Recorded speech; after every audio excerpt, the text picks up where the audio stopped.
प्रिय साथियों, आपका अपने YouTube channel Om BS with education में बहुत बहुत स्वागत है। आज आपको कक्षा 9 से लेकर के 12th तक विषय हिंदी व्याकरण की सीरीज में जो एक बहुत महत्वपूर्ण टॉपिक चल रहा था छंद, तो छंद के विषय में आपको पिछले वीडियो में कुछ बता दिया गया और आज छंद के प्रकार और उनके उदाहरण तथा उदाहरणों में हम कैसे पहचानेंगे कौन सा छंद कैसे है, उसको जानकारी प्राप्त करते हैं। तो आइए चलते हैं छंद के प्रकार की ओर। तो आप देख रहे हैं रोला छंद। यह एक सममात्रिक छंद है। हमने आपको छंद 3 प्रकार के बताए थे, वार्णिक छंद, मात्रिक छंद और मुक्त छंद। तो वार्णिक छंद आपके सिलेबस में नहीं आता है, मात्रिक छंद आते हैं। मात्रिक छंद में 3 प्रकार होते हैं, सममात्रिक छंद, विषम मात्रिक छंद और अर्ध सममात्रिक छंद। तो सममात्रिक छंद के 2 महत्वपूर्ण जो उदाहरण हैं जो बोर्ड एग्जाम में बहुत आते हैं, चौपाई छंद और रोला छंद। तो चौपाई छंद आपको पिछले समय बता दिया गया था। आज आप देखेंगे रोला छंद। तो रोला छंद क्या होता है?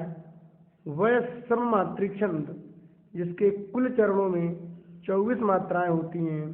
इसके पहले व तीसरे चरण में 11-11 तथा दूसरे व चौथे चरण में 13-13 मात्राएं होती हैं, उसे हम रोला छंद कहते हैं। अर्थात वह छंद जिसके प्रत्येक चरण में 24-24 मात्राएं होती हैं, उसे हम रोला छंद कहते हैं। रोला छंद में क्या होता है कि जो पहला और तीसरा चरण है उसमें 11-11 करके मात्राएं आती हैं, दूसरे और चौथे चरण में 13-13 मात्राएं आती हैं। अच्छा, इसमें पहला चरण के बाद दूसरा चरण होता है और तीसरे के बाद चौथा चरण होता है। तो पहले और दूसरे चरण को मिला करके कुल जो चरण होता है एक, उसमें 24 मात्राएं हो जाती हैं। नोट, रोला सममात्रिक छंद है जबकि सोरठा अर्धसम मात्रिक छंद है, परंतु दोनों में कुल 24 मात्राएं हैं तथा 11 व 13 मात्राओं पर यति होती है। अब देखिए उसके उदाहरण से समझेंगे। तो आप याद रखेंगे कि रोला छंद क्या है? वह सममात्रिक छंद जिसके प्रत्येक चरण में 24-24 मात्राएं होती हैं, उसे हम रोला छंद कहते हैं। चलिए उदाहरण की ओर देखते हैं, उदाहरण से समझते हैं। एक उदाहरण दिया गया है, नव उज्ज्वल जलधार हार हीरकसी सोहै बिच बिच हस्त बूंद मीन मुक्तामन मोहत। तो आप देखेंगे हमने आपको बताया था कि जब लघु वर्ण होते हैं उसमें 1 मात्रा होती है। देखेंगे इसमें 1, 2, ऊ में 1 और जहाँ आधा वर्ण होता है उसमें भी 1 ही मात्रा गिनी जाती है। तो 1 मात्रा यहाँ हो गई। तो 1, 1, 2, 3, 4, 5, 6, 7, 8, 2, 10, 11, 12, 13, 14, 15, 16, 17, 18, 19, 20 और इसके बाद तो आप देख रहे होंगे कि जैसे एक शब्द है नव, तो नौ में एक छोटा की मात्रा निकल करके आ रही। तो जो लघु वर्ण होते हैं उनमें 1 मात्रा गिनी जाती है। 1 मात्रा इसकी हो गई, 1 मात्रा वा की, ऊ की 1 मात्रा, आधी जा और पूरी जा है तो वहाँ पर भी एक ही मात्रा बनती है जहाँ पर संयुक्त व्यंजन होता है। हमने आपको मात्राओं की गणना कैसे करते बता दिया था। वा में 1 मात्रा है, ला में 1, जा में 1 मात्रा, ला में 1 मात्रा। अब ये धार है, क्या बड़ा आ की मात्रा लगी है, इसलिए यहाँ पर 2 मात्रा यानी 2 पाई गिनेंगे।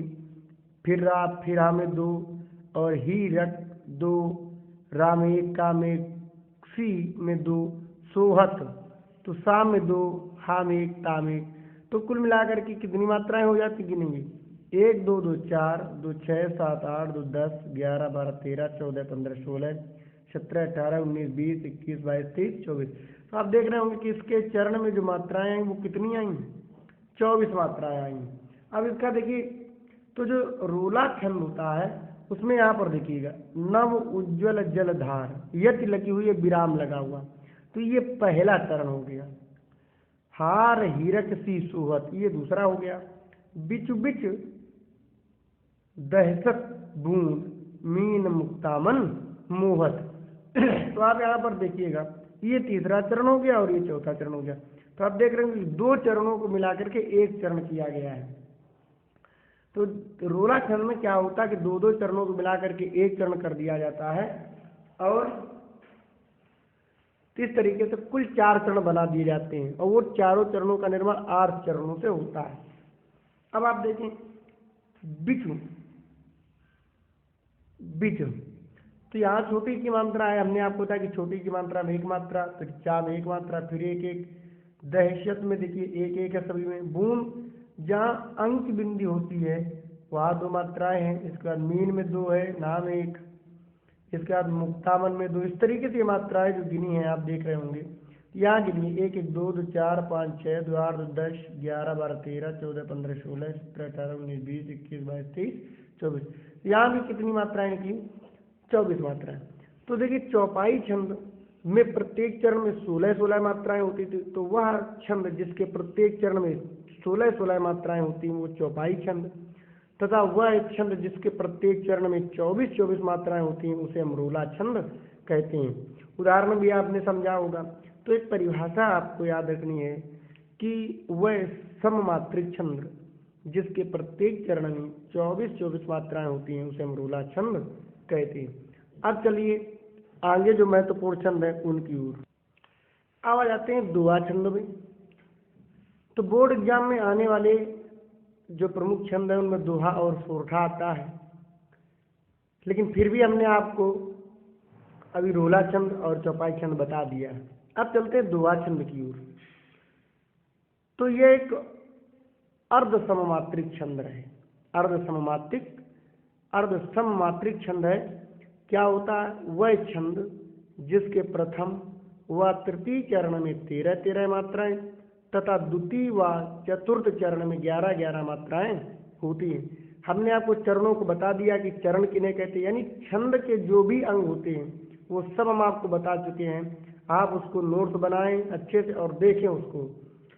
तो आप देखेंगे कि दोहा छंद वह छंद जिसके प्रथम व तृतीय मतलब विषम चरण में 13-13 मात्राएं और सम चरण अर्थात द्वितीय व चतुर्थ चरण में 11-11 मात्राएं होती हैं, उसे हम दोहा छंद कहते हैं। जैसे देखिए एक दोहा लिखा है, मेरी भव बाधा हरो राधा नागरी सोय जातन की झाही परे श्याम हरित दुती हो। तो आप देखेंगे आप मेरी भाव बाधा हरो, ये जो पद हो गया मेरी भव बाधा हरो, ये पहला चरण हो गया। फिर ये दूसरा चरण हो गया राधा नागरी सोए।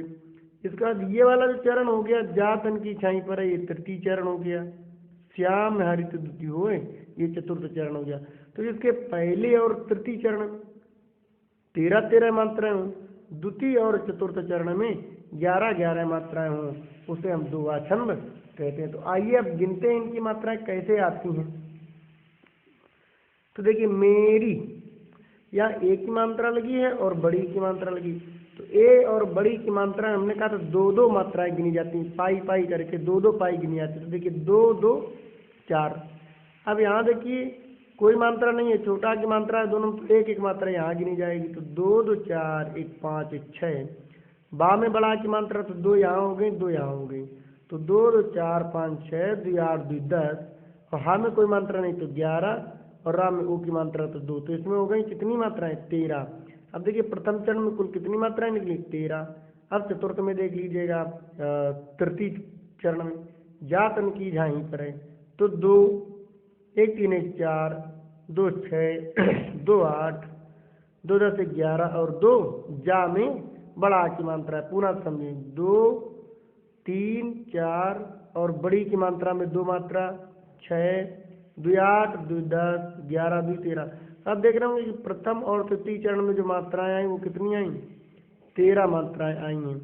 अब देखिए इसमें गिन लीजिएगा 2 राधा, तो रा में बड़ा की मात्रा है तो 2 2 4, 2 6, गा में 1 7, 1 8, 2 10, चूंकि ओ की मात्रा लगी है तो 10 और या में 1 11। फिर इसमें आप देखेंगे 2 1 3, 4 5 6, 7 1 8, 2 10 1 11। अब देखिए सा में कोई मात्रा नहीं, क्योंकि सा और या में सा आधा है, तो जहाँ आधा वर्ण होता है वहाँ संयुक्त व्यंजन में एक ही मात्रा गिनी जाती है। तो स्या या में बला की मात्रा लगी तो कुल इसकी मात्रा जो हो गई वो हो गई 2 पाई। माँ में 1 पाई, हा में भी 1 पाई रहेगा एक मात्रा, रा में छोटी की मात्रा है तो 1 पाई, ता में 1, इसमें भी छोटा की मात्रा है, इसमें भी 1, हुए में 2 और 1, तो गिनिए 2 1 3 4 5 6 7 8 10 11। तो आप देख रहे होंगे कि द्वितीय और चतुर्थ चरण में 11 मात्राएं आई हैं, प्रथम और तृतीय चरण में 13 मात्राएं आई हैं। तो वह छंद जिसके प्रथम व तृतीय चरण में 13 मात्राएं तथा द्वितीय व चतुर्थ में 11 मात्राएं होती हैं, उसे हम दोहा छंद कहते हैं। अब कोई उदाहरण आ जाए और पूछा जाए कि निम्न में कौन सा उदाहरण है, तो आपको सबसे पहले मात्राओं को गिनना है, और जब आप मात्राएं गिनेंगे तो पता चल जाएगा कि कौन सा छंद है। इसके बाद आता है सोरठा छंद। अब देखिए ऐसा है आपका सोरठा छंद। पहले तो सोरठा जो छंद होता है वो दोहा छंद का उल्टा होता है। सोरठा छंद दोहा छंद का उल्टा होता है। समझे कैसे? वह अर्धसर्व मात्रिक छंद जिसके प्रथम व तृतीय चरण में 11 है तथा द्वितीय या चतुर्थ चरण में 13 मात्राएं होती हैं, उसे हम सोरठा छंद कहते हैं। अब दोहा छंद में क्या था? दोहा छंद के प्रथम और तृतीय चरण में 13 थी, और सोरठा के प्रथम व तृतीय में 11 है। दोहा छंद के द्वितीय व चतुर्थ में 11 है, सोरठा छंद में द्वितीय व चतुर्थ में 13 मात्राएं होती हैं। तो दोहा छंद का बिल्कुल ठीक उल्टा सोरठा छंद होता है। अब आप समझेंगे, इसको समझेंगे तो देखिए एक उदाहरण लिखा है, जो सुमिरत सिद्ध हुई गणनायक कर बरि बदन, करहु अनुग्रह सोए, बुद्ध राशि शुभ गुण सदन। तो गिनते मात्राएं, तो जा में की मात्रा है 2 मात्रा इसकी हो गई। इसके बाद सु में छोटा की मात्रा 1 मात्रा, माँ में 1 मात्रा, रा में 1 मात्रा और ता में 1 मात्रा। अब सा में देखिएगा 1 मात्रा रहेगी, छोटी की मात्रा है, दा में भी 1 मात्रा छोटी की, हा में बड़ाऊ की मात्रा 2 पाई गिनी जाएगी, और या में 1। तो गिनिए 2 3 4 5 6 7 8 2 10 और 1 11। तो इसके प्रथम चरण में आप देख रहे हो कि कितनी मात्राएं निकली? 11 मात्राएं निकली। और इसके दूसरे चरण में गिनिए, गा में 1, ना में 1। अब इस वाले ना में 2 रहेंगी, क्योंकि बड़ा की मात्रा लगी तो 2 मात्रा, या में 1, का में 1, का रा बा 1 मात्रा। और बदन में तो यहाँ बा दा ना, इसमें भी 1 मात्रा रहेगी, तो कितनी हो जाएंगी? 1 2 2 4 5 1 6 7 8 9 10 11 12 13। तो आप देखेंगे वह छंद जिसके प्रथम और तृतीय में, प्रथम चरण यहाँ तक हो गया, तृतीय हो गया, तो प्रथम और तृतीय चरण में 11 है, और द्वितीय और चतुर्थ चरण में 13 मात्राएं होती हैं, उसे हम सोरठा छंद कहते हैं। तो आपके समझ में आया होगा। अब जैसे इसमें गिनते हैं, ये तृतीय चरण है, का में 1 मात्रा रहेगी, रा में भी 1 मात्रा रहेगी, हा में चूंकि छोटा की मात्रा है तो भी 1 ही मात्रा रहेगी, आ में 1 मात्रा है, ना में भी 1 मात्रा है। और देखिए यहाँ पर जो गा है, इसमें ये रा जो है इसमें 2 मात्रा गिनी जाएगी, है ना। इस तरीके की रा में आपको याद रखना है कि 2 मात्रा होगी, और यहाँ 2 मात्राएं रहेंगी, वो की मात्रा, और यहाँ में 1 मात्रा रहेगी। तो 1 2 3 4 5 2 7 1 8 2 10 1 11। फिर आप देखेंगे यहाँ भी मात्राएं, 1 मात्रा रहेगी, यहाँ भी हमारी जो 1 मात्रा रहेगी, तो 1 1 2 2 4 1 5 6 1 7 8 1 9 10 11 12। अब यहाँ देख रहे 2 मात्रा रहेगी, क्योंकि आधी धा भी जुड़ी हुई है, थोड़ा गलत हो गया समझे, यहाँ 2 मात्रा गिनी जाएगी। और यहाँ 1 मात्रा रहेगी, यहाँ 2 मात्रा, सामने छोटी की मात्रा एक मात्रा रहेगी, इसमें भी एक मात्रा, एक यहाँ, एक एक एक एक एक। तब देखेंगे 2 1 3, 2 5, 1 6, 1 7 8 9 10 3 13। तो आप देख रहे होंगे कि तृतीय और चतुर्थ चरण में 13 मात्राएं आती हैं और प्रथम व द्वितीय में 11 मात्राएं आती हैं। तो वह छंद या वह अर्ध सममात्रिक छंद जिसके प्रथम व तृतीय चरण में 11 मात्राएं तथा द्वितीय या चतुर्थ चरण में 13 मात्राएं होती हैं, वह सोरठा छंद कहलाता है। और सोरठा का उल्टा दोहा होता है। दोहा छंद में क्या होता है कि जिसके प्रथम व तृतीय चरण में 13 है, द्वितीय या चौथे चरण में 11 मात्राएं होती हैं, वो हमारा दोहा छंद कहलाता है। इसके बाद आते हैं आपके अर्ध सममात्रिक छंद। अर्ध सममात्रिक छंद आपको बता दिए गए, सममात्रिक छंद हो गए। अब आते हैं विषम मात्रिक छंद। तो विषम मात्रिक छंद पेपर में नहीं पूछे जाते हैं, तो इसलिए वो आवश्यक नहीं है, लेकिन आप एक समझ लें, परिभाषा के लिए जान लें कि विषम मात्रिक छंद में कौन कौन से आते हैं। तो हमने आपको बता भी दिया होगा कि विषम मात्रिक छंद में कौन कौन से छंद आते हैं। देखिए, विषम मात्रिक छंद में एक छंद आता है कुंडलिया छंद। और कुंडलिया छंद क्या होता है? वह छंद जो दोहा और रोला छंद के संयोग से बनता है, उसे हम कुंडलिया छंद कहते हैं। तो ये एक विषम मात्रिक छंद है। विषम मात्रिक छंद वो होते हैं जिनके किसी भी चरण में मात्राओं की संख्या समान नहीं रहती, सभी चरणों की मात्राएं अलग अलग होती हैं, उनको हम विषम मात्रिक छंद कहते हैं, जिसका एक प्रमुख उदाहरण है कुंडलिया छंद। तो कुंडलिया छंद क्या होते हैं? जो दोहा और रोला के संयोग से बनते हैं, उनको हम कुंडलिया छंद कहते हैं। तो हमने आपको चौपाई छंद, रोला छंद, दोहा, सोरठा और कुंडलिया छंद आपको पढ़ाया, आपके समझ में आया होगा। यदि आपको छंद से संबंधित कोई समस्या रही है तो आप कमेंट बॉक्स में हमको बताइएगा, और एक वीडियो आपको अच्छी लगी हो तो उसको लाइक करें, शेयर करें, कमेंट करें और चैनल को सब्सक्राइब करें। धन्यवाद।